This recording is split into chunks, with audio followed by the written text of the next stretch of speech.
दिन एडम अपने घर की तरफ लौट रहा था। उस बाइक पर एडम बिल्कुल अकेला था और आज पहली बार उसे घर लौटते हुए बहुत देर हो चुकी थी, इसलिए उसने वही जंगल वाला रास्ता पकड़ लिया। पर अचानक से बाइक का इंजन लड़खड़ाया और बाइक वहीं पर रुक गई। एडम ने हर तरफ से बाइक को चेक किया और हर संभव कोशिश की बाइक को चलाने की, लेकिन बाइक स्टार्ट ही नहीं हो रही थी। गुस्से में एडम ने बाइक को लात मारी। इसे भी अभी खराब होना था।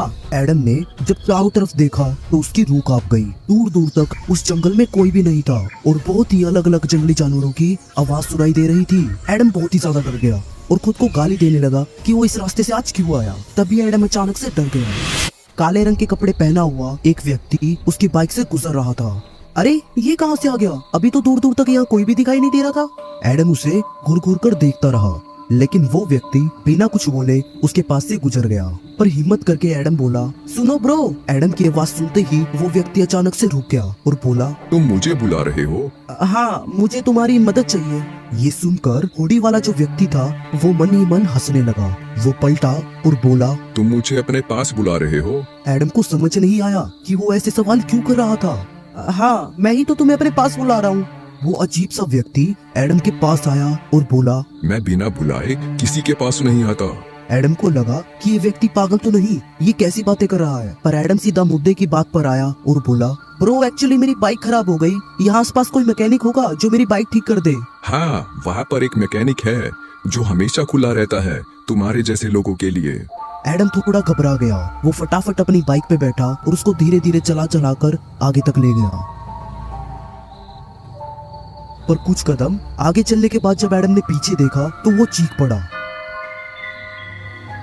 वो काले कपड़े पहना हुआ आदमी कहीं पर नहीं था और दूर दूर तक सड़क बिल्कुल सुनसान पड़ी हुई थी। ये सबसे एडम बहुत ज्यादा डर गया और अपनी बाइक को धीरे धीरे करके आगे तक ले गया। पर कुछ दूर आगे जाने के बाद एडम ने देखा कि सड़क के किनारे एक जीप खड़ी हुई थी। उस जीप के पास खड़े लोग ड्रिंक्स एंजॉय कर रहे थे। एडम उनके पास गया और उनसे पूछा, मैकेनिक की शॉप कितनी दूर है यहाँ पर? ये सब सुनकर वो लड़के हंस पड़े और उनमें से एक लड़के ने बोला, अरे मामू, ये जंगल है, यहाँ इतनी रात को तुझे मैकेनिक की शॉप नहीं बल्कि भूत घूमते हुए मिलेंगे। सबसे करीब मैकेनिक शॉप यहाँ से 100 किलोमीटर दूर है। अरे यार, तुम लोग क्या बात कर रहे हो? अभी मुझे थोड़ी दूर पे काले कपड़े पहना हुआ एक व्यक्ति मिला था, उसने तो कहा था यहाँ से थोड़ी दूर पे मैकेनिक की शॉप है, ऑल नाइट सर्विस वाला। ये सुनते ही उन चारों लड़के के होश उड़ गए। क्या काले कपड़े पहना हुआ लड़का? क्या तुमने उससे बात की? अरे हाँ, उसी ने तो मुझे आने का रास्ता बताया था। अरे मामू, उसने परमिशन मांगी होगी तुझसे, क्या तूने दे दी थी? अरे हाँ, बहुत ही अजीब इंसान था, बोल रहा था बिना बुलाए किसी के पास पहली बार नहीं जाता हूँ। ये सुनते ही चारों लड़के डर से कांप उठे थे। उनमें से एक लड़का बोला, तूने क्या कर दिया पागल? ये वो कोई इंसान नहीं बल्कि रात का छलावा है। तूने रात के छलावे को अपने पास बुला लिया। अब तेरा कुछ नहीं हो सकता, भाग यहाँ से। रात का छलावा इसके आसपास ही होगा। वो सारे लड़के फटाफट से जीप में बैठे और बहुत ही तेज स्पीड में वहाँ से भाग गए। एडम उन्हें यूं भागते देख हैरान रह गया। उसे कुछ समझ नहीं आ रहा था, ये क्या होता है, रात का छलावा, और ये सब इस तरीके से डर के क्यों भाग गए? एडम को कुछ भी समझ नहीं आया और वो फिर से अपनी बाइक पे बैठा और धीरे धीरे करके उसको आगे ले जाने लगा। और फिर एडम की नजर पड़ी एक आदमी पर जो एक बड़े से घर के सामने खड़ा था।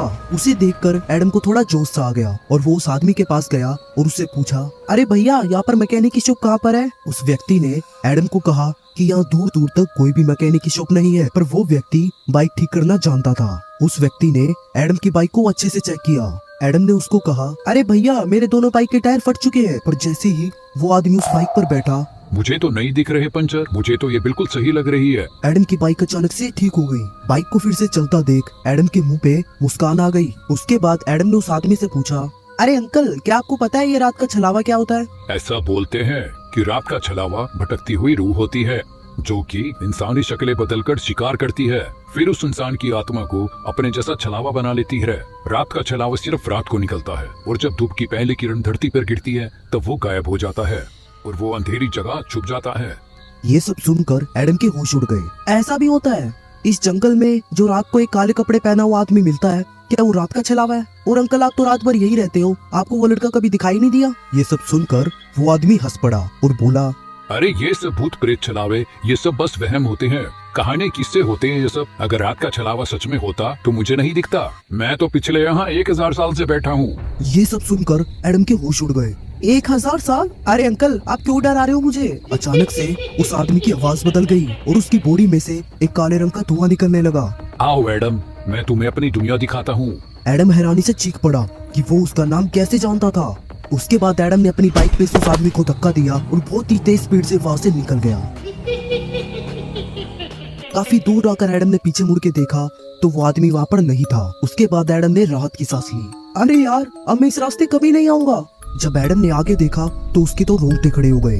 एडम के सामने वही काले कपड़े पहना हुआ आदमी एडम की ओर ही चला रहा था। अरे यार, ऐसे कैसे हो सकता है? इसको तो मैं काफी पीछे छोड़ आया था और ऐसा कैसे हो सकता है? मैं 1 घंटे से बाइक चला रहा हूँ और मैं अभी तक क्लॉक टावर नहीं पहुँचा। मतलब वो काले कपड़े वाला सच में रात का छलावा है। भ्रम पैदा करके वो मेरे को वही का वही घुमा रहा है। उसके बाद एडम ने अपना दिमाग लगाया और वो बहुत ही तेज स्पीड में बाइक चलाने लगा। जैसे ही वो काले कपड़े वाला एडम के पास पहुंचा, एडम अपनी बाइक से जंप कर गया और बाइक काले कपड़े वाले व्यक्ति से जाकर टकरा गई। वो काले कपड़े वाला व्यक्ति पड़ा पड़ा तड़पने लगा और कुछ देर के बाद उसकी आवाज आनी बंद हो गई। ये सब देखकर एडम खिलखिलाकर हंस पड़ा।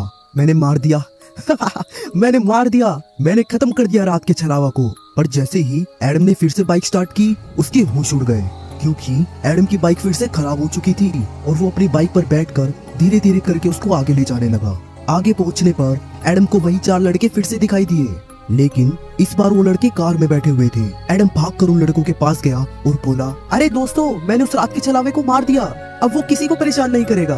ये सब सुनकर उनमें से एक लड़का बोला, अरे मामू, तू कौन है और तू किसकी बात कर रहा है? अरे भाई, मैं वही तो हूँ जो तुम अभी थोड़ी देर पहले मुझसे मिला था ना। तूने मेरे को बताया था कि यहाँ रात का छलावा है और उस समय तुम लोग जीप में थे। उनमें से दूसरा लड़का बोला, अरे भाई, दूसरी जीप कहाँ आएगी हमारे पास? और तू कब आया हमारे पास? हम तो तुझसे पहली बार मिल रहे हैं। यार, ऐसे कैसे हो सकता है? वो रात का छलावा तो मर गया तो उसका भ्रम भी टूट जाना था। तभी एडम अचानक से चीख पड़ा। एडम ने देखा कि उन लड़कों की कार के पीछे से वही काले कपड़े पहना हुआ आदमी बाहर आया और वहाँ खड़े सारे लड़के उसके वश में लग रहे थे। वो काले कपड़े पहना हुआ आदमी एडम की ओर बढ़ा और एडम अपनी बाइक को वही छोड़कर जंगल की ओर भाग गया। वो दौड़ता गया और थोड़ी दूर आगे जाकर उसने देखा कि वो जीप वाले लड़के उसके सामने खड़े हैं। एडम वहाँ से फटाफट से पलटा और जंगल की ओर भाग गया।